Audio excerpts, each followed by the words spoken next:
Judge not, that you be not judged. For with what judgment you judge, you will be judged.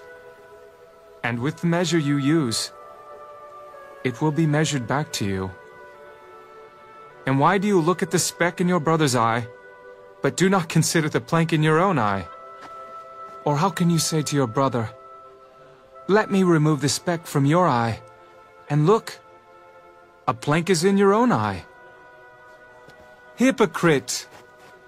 First remove the plank from your own eye, and then you will see clearly to remove the speck from your brother's eye. Do not give what is holy to the dogs, nor cast your pearls before swine, lest they trample them under their feet and turn and tear you in pieces. Ask, and it will be given to you. Seek, and you will find. Knock, and it will be opened to you. For everyone who asks receives, and he who seeks finds, and to him who knocks it will be opened. Or what man is there among you who, if his son asks for bread, will give him a stone?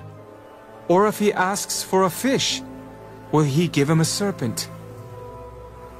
If you then, being evil, know how to give good gifts to your children, how much more will your Father who is in heaven give good things to those who ask him? Therefore, whatever you want men to do to you, do also to them. For this is the law and the prophets. Enter by the narrow gate. For wide is the gate, and broad is the way that leads to destruction, and there are many who go in by it. Because narrow is the gate, and difficult is the way which leads to life, and there are few who find it. Beware of false prophets, who come to you in sheep's clothing, but inwardly they are ravenous wolves. You will know them by their fruits. Do men gather grapes from thorn bushes, or figs from thistles? Even so, every good tree bears good fruit, but a bad tree bears bad fruit. A good tree cannot bear bad fruit, nor can a bad tree bear good fruit. Every tree that does not bear good fruit is cut down and thrown into the fire. Therefore, by their fruits you will know them. Not everyone who says to me, Lord, Lord, shall enter the kingdom of heaven, but he who does the will of my Father in heaven. Many will say to me in that day, Lord, Lord, have we not prophesied in your name, cast out demons in your name, and done many wonders in your name? And then I will declare to them, I never knew you. Depart from me, you who practice lawlessness.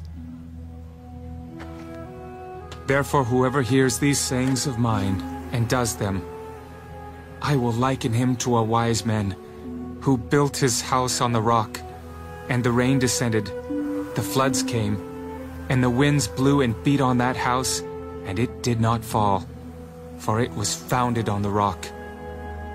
But everyone who hears these sayings of mine and does not do them will be like a foolish man who built his house on the sand, and the rain descended, the floods came, and the winds blew and beat on that house, and it fell, and great was its fall.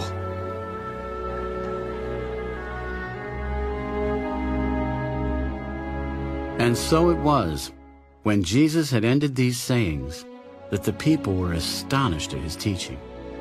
For he taught them as one having authority, and not as the scribes.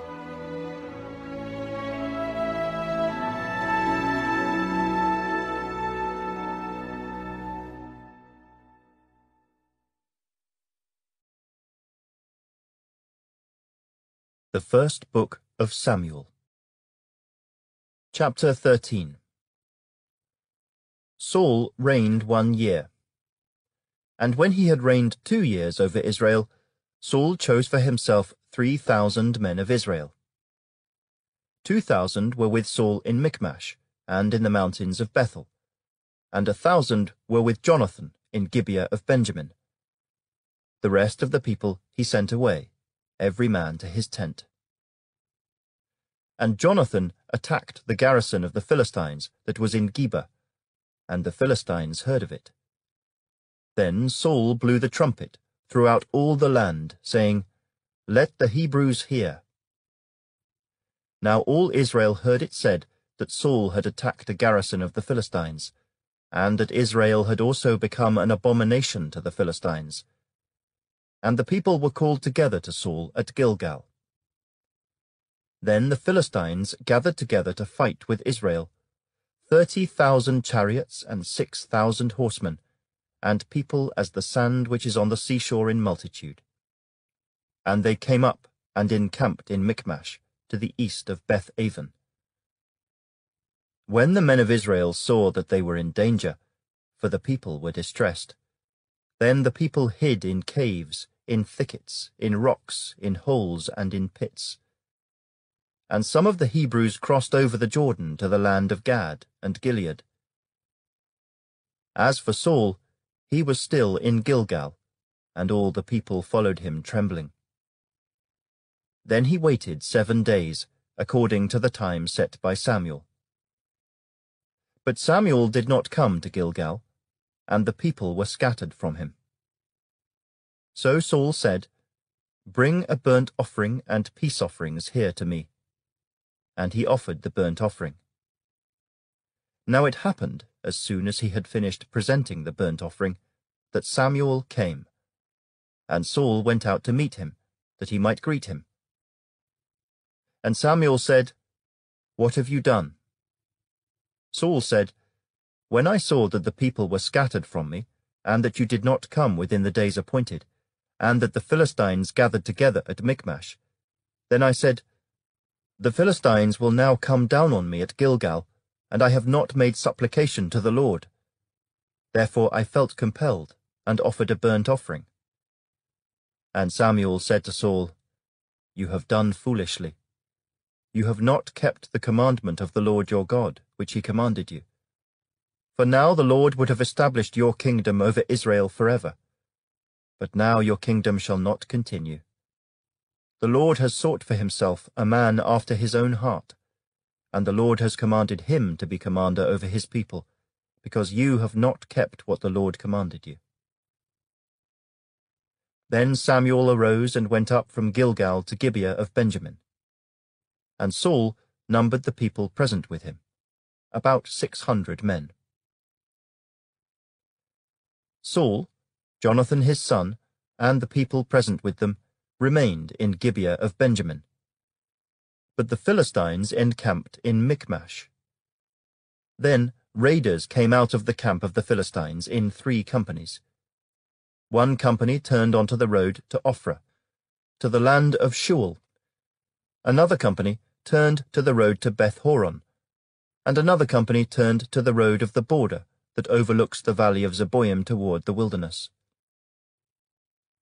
Now there was no blacksmith to be found throughout all the land of Israel, for the Philistines said, "Lest the Hebrews make swords or spears."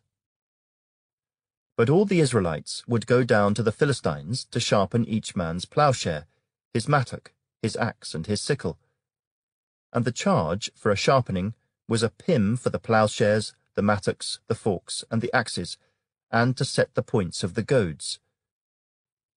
So it came about, on the day of battle, that there was neither sword nor spear found in the hand of any of the people who were with Saul and Jonathan, but they were found with Saul and Jonathan his son. And the garrison of the Philistines went out to the pass of Michmash. Chapter 14. Now it happened one day that Jonathan the son of Saul said to the young man who bore his armor, "Come, "Let us go over to the Philistines' garrison that is on the other side." But he did not tell his father. And Saul was sitting in the outskirts of Gibeah under a pomegranate tree, which is in Migron.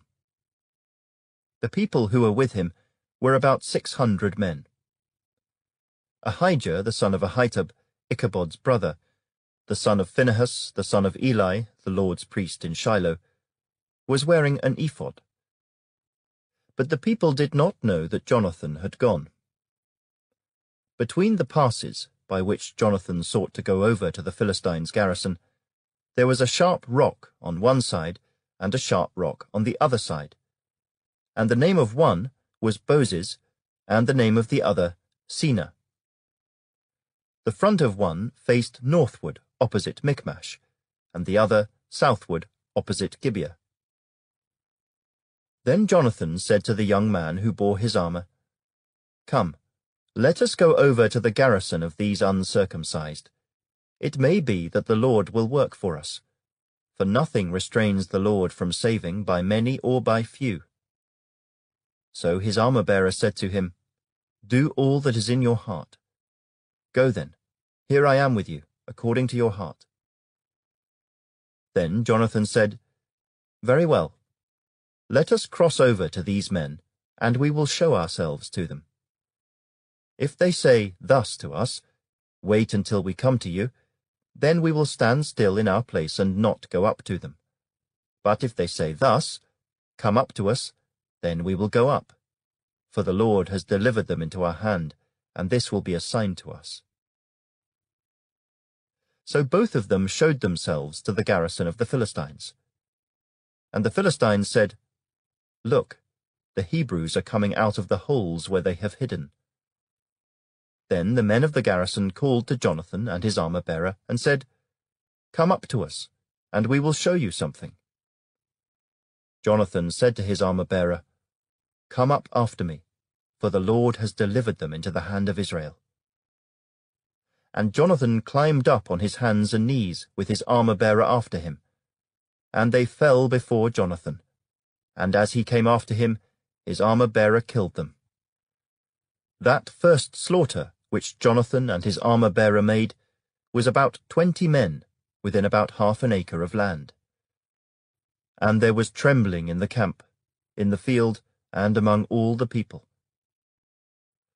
The garrison and the raiders also trembled, and the earth quaked, so that it was a very great trembling. Now the watchmen of Saul in Gibeah of Benjamin looked, and there was the multitude melting away, and they went here and there. Then Saul said to the people who were with him, "Now call the roll, and see who has gone from us." And when they had called the roll, surprisingly, Jonathan and his armor-bearer were not there. And Saul said to Ahijah, "Bring the ark of God here," for at that time the ark of God was with the children of Israel. Now it happened, while Saul talked to the priest, that the noise which was in the camp of the Philistines continued to increase. So Saul said to the priest, "Withdraw your hand." Then Saul and all the people who were with him assembled, and they went to the battle. And indeed, every man's sword was against his neighbor, and there was very great confusion. Moreover, the Hebrews who were with the Philistines before that time, who went up with them into the camp from the surrounding country, they also joined the Israelites who were with Saul and Jonathan. Likewise, all the men of Israel who had hidden in the mountains of Ephraim, when they heard that the Philistines fled, they also followed hard after them in the battle. So the Lord saved Israel that day, and the battle shifted to Beth-aven.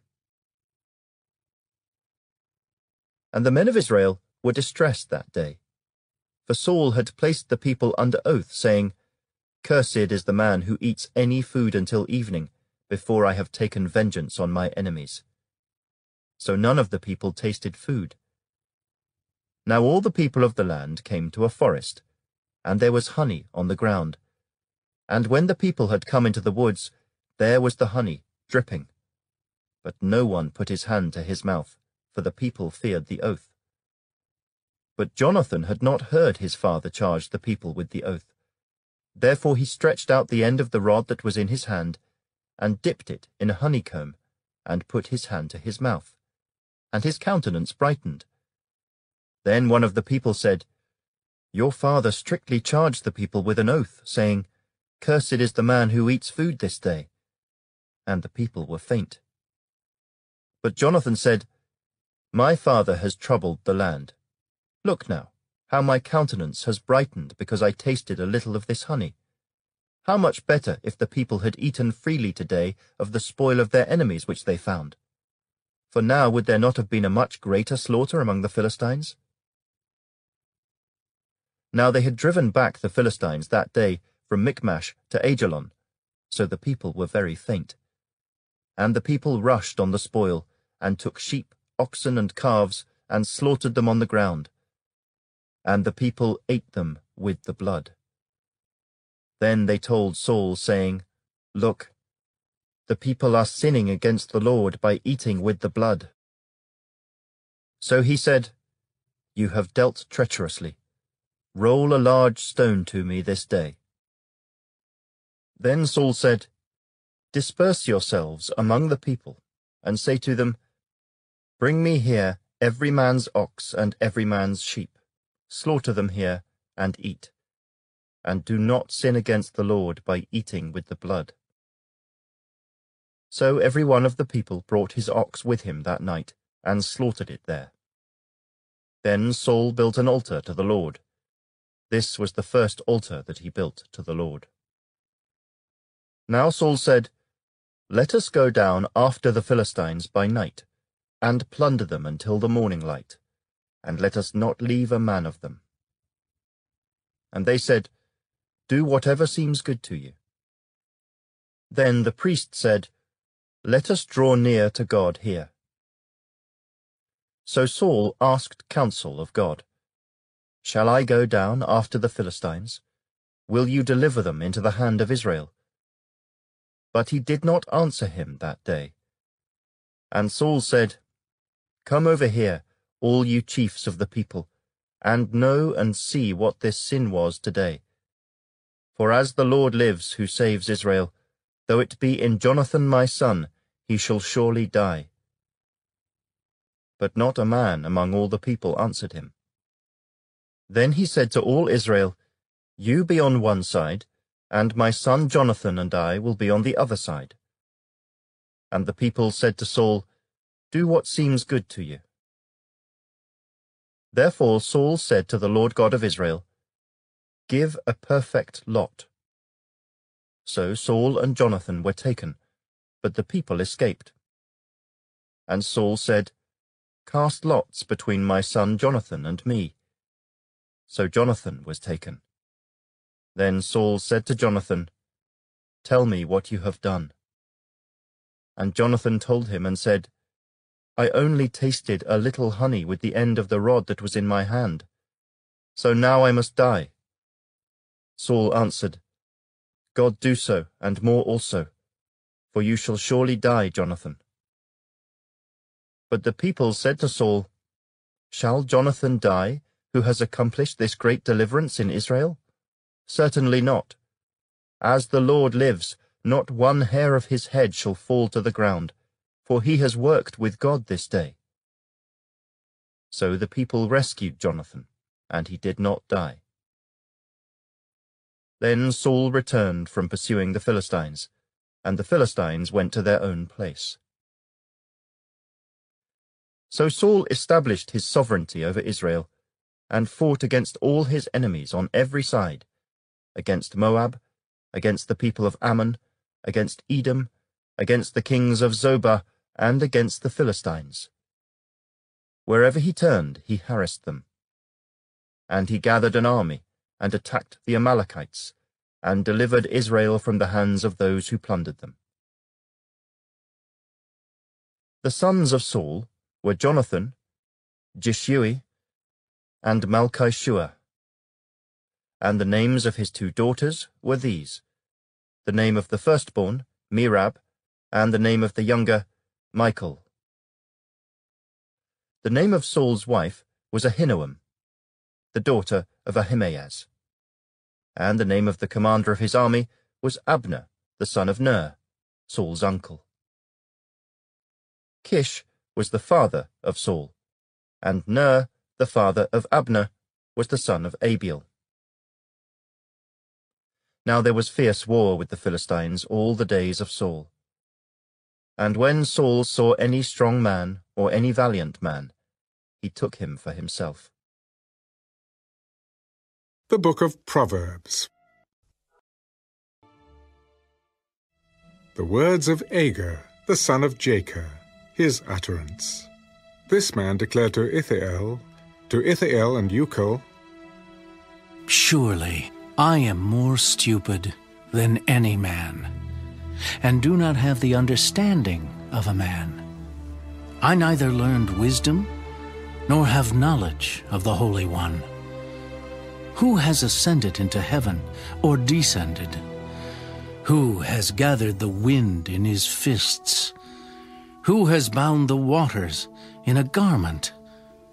Who has established all the ends of the earth? What is his name? And what is his son's name, if you know? Every word of God is pure. He is a shield to those who put their trust in him. Do not add to his words, lest he rebuke you, and you be found a liar. 2 things I request of you. Deprive me not before I die. Remove falsehood and lies far from me. Give me neither poverty nor riches. Feed me with the food allotted to me, lest I be full and deny you, and say, Who is the Lord? Or lest I be poor and steal, and profane the name of my God. Do not malign a servant to his master, lest he curse you, and you be found guilty. There is a generation that curses its father, and does not bless its mother. There is a generation that is pure in its own eyes, yet is not washed from its filthiness. There is a generation, oh, how lofty are their eyes, and their eyelids are lifted up. There is a generation whose teeth are like swords, and whose fangs are like knives, to devour the poor from off the earth, and the needy from among men. The leech has 2 daughters. Give and give. There are 3 things that are never satisfied. 4 never say enough. The grave, the barren womb, the earth that is not satisfied with water, and the fire never says enough. The eye that mocks his father and scorns obedience to his mother. The ravens of the valley will pick it out, and the young eagles will eat it. There are 3 things which are too wonderful for me. Yes, 4 which I do not understand. The way of an eagle in the air, the way of a serpent on a rock, the way of a ship in the midst of the sea, and the way of a man with a virgin. This is the way of an adulterous woman. She eats and wipes her mouth, and says, I have done no wickedness. For 3 things the earth is perturbed. Yes, for 4 it cannot bear up. For a servant when he reigns, a fool when he is filled with food, a hateful woman when she is married, and a maidservant who succeeds her mistress. There are 4 things which are little on the earth, but they are exceedingly wise. The ants are a people not strong, yet they prepare their food in the summer. The rock badgers are a feeble folk, yet they make their homes in the crags. The locusts have no king, yet they all advance in ranks. The spider skillfully grasps with its hands, and it is in kings' palaces. There are 3 things which are majestic in pace. Yes, 4, which are stately in walk. A lion, which is mighty among beasts, and does not turn away from any. A greyhound, a male goat also, and a king whose troops are with him. If you have been foolish in exalting yourself, or if you have devised evil, put your hand on your mouth. For as the churning of milk produces butter, and wringing the nose produces blood, so the forcing of wrath produces strife.